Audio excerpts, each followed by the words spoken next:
Now, we have debated this now, I believe, 5 times. This is the 5th time that I'm speaking on this. But I think it's important just to reflect back to how we've ended up in this position. Now, it's nearly a year ago today that I stood pretty much about this spot, and I argued for the WASPI campaign, and I argued that this problem was happening, and I explained how it had come about, and I tried to give the government the benefit of the doubt. And we said that you have to accept the government has messed up, you have to accept that problems have been created and that you have to come up with something. Now, it is truly an embarrassment to this House that we are still waiting on a government plan as to how they can make this better. Now, we went away, the SNP, we went away and we paid our own money to get a constructive report made. Now, we could easily have said, get rid of the 95 Act altogether. We could have said 1,000,001 things, but instead we went away and found credible economists. We went away and put together a cracking report, and we tried to build a bridge over which all parties in this House can cross. But instead, well, hold on. If the Minister wants to make an intervention, I'm more than happy to take it. Until then, I suggest he listens. Now, when we put forward this report to the government to listen to, what was the response that we received? At the Westminster Hall debate a couple of weeks back, the Minister said the government's position is very clear. This was not a contract. State pensions are technically a benefit. Now, this utterly pathetic response shows exactly that this government is determined to wriggle out of its responsibility to these women. The government, and the member up the back said earlier on that we now say to women that you have to pay in 35 years national insurance and that's how you're entitled to your pension. These women that we're talking about have paid in 40 years, 45 years, some of them 50 years, and yet we're being told that they're still not entitled to their pension.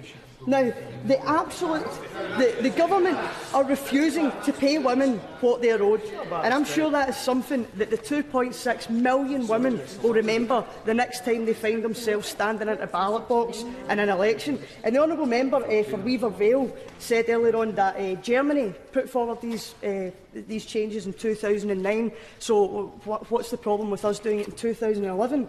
Now, I would suggest to the honourable member, who, by the way, has a majority of 806, if I believe correctly, which I imagine consists of a lot of WASPI women who will remember his speech in the next election, I would point out to him that within our report, it shows that in Europe, the only other country, the only other place in Europe that has put forward this level of change at this accelerated pace is Greece. And as I said in the last debate, this is a country who a couple of weeks ago were tear-gassing pensioners who were campaigning and protesting against austerity measures in their country. Is that really what we want to be basing our arguments on? Is that really the kind of country and model that we're wanting to be following here?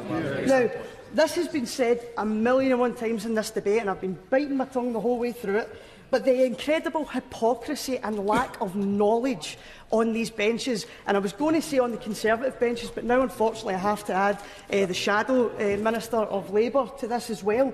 Scotland does not have the power over pensions. Anyone who wants to dispute that, I suggest they go get the Scotland Act, go to section 28, and you will see that out of all the reserved matters that we are entitled to top up, pensions is not included. Now, the other thing that I would want to add to that is that, see, even if we did have the power, to create pensions and to look about and fix pensions, I tell you something, and I think I speak for my colleagues, not just in this chamber but up the road as well, we are sick to the back teeth of paying and using taxpayers' money to fill all the holes that this government creates. A government with policies that we have never voted for in Scotland, that we actively rejected in the general election. We cannot be expected to plug every single hole that this government creates with their shambolic policies. Now, the government has said that, as the honourable member beside me alluded to earlier on, that the government now says that they will never make changes to pensions unless people are within 10 years of reaching it. Now, how can you justify that position but not do anything for these women who are being told that they have to wait 6, 7 years in order to get their pensions? Now, the honourable member for Bexhill and Battle was saying that, well, first of all, he said that this wasn't in our manifesto. If he goes to the 2016 manifesto of the Scottish elections, page 21, it says that we support WASPI. But second of all, he says that this is bigger. He says that he's voting against us tonight because this is about the younger generations, people in their 20s and 30s. I'm included in that category, funnily enough.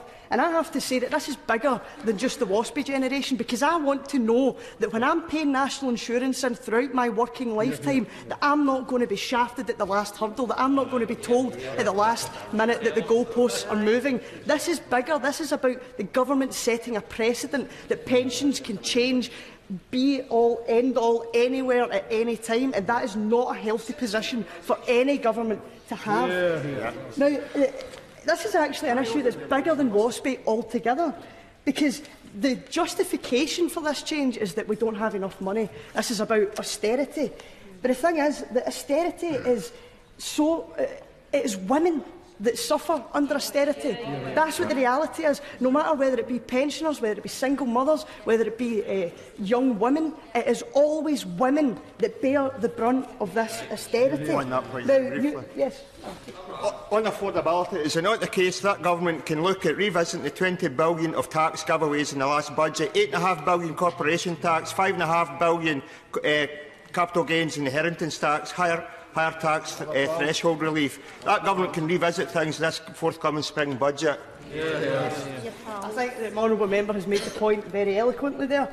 But the director of the Women's Budget Group, who have done tremendous work, and I would urge the ministers to go away and have a look at this and see the impact that they're having on women's lives because of their detrimental policies. But the director said, "We've known for some time that the poorest households and women have shouldered the greatest burden of austerity measures. In fact, 85% of the burden is forecast to fall on women by 2020.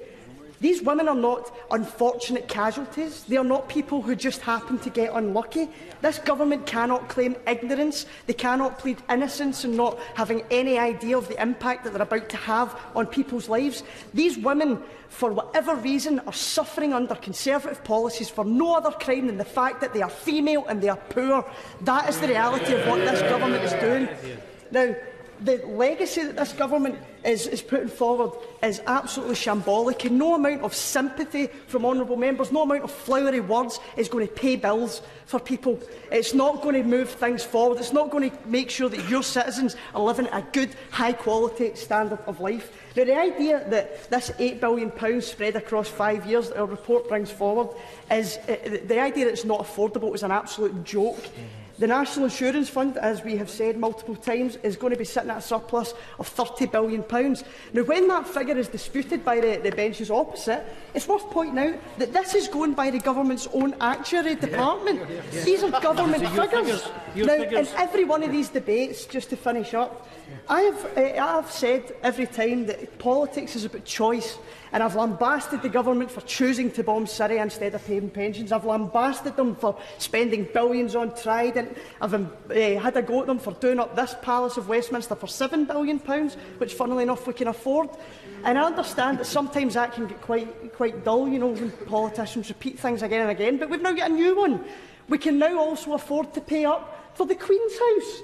We can now find the money to refurbish Buckingham Palace. So my question to the Minister would be this: are we going to be doing up Downing Street anytime soon? Are there any other houses filled with millionaires that need to be done up, that need a lick of paint? Because it's a ridiculous notion that we can afford to fork out money for palaces, literal palaces like this in Buckingham Palace, but we can't pay pensions. It's a joke. Now, our job in here is to represent. Our job is to maintain democracy, to make sure that people watching at home feel as though they've got a voice, to make sure that they feel there's people listening and standing up for them. To see when you see the quality of the debate that we've just sat through, no wonder people are quite depressed and disillusioned with politics. We've debated this 5 times. We've had 240 petitions all across this House. People are affected by this. Now, every single person that handed in a petition has not just a professional duty, but a moral duty to walk through that lobby tonight and vote with us, because if they don't, as my WASPI mother would say, hell slap it into you the next election.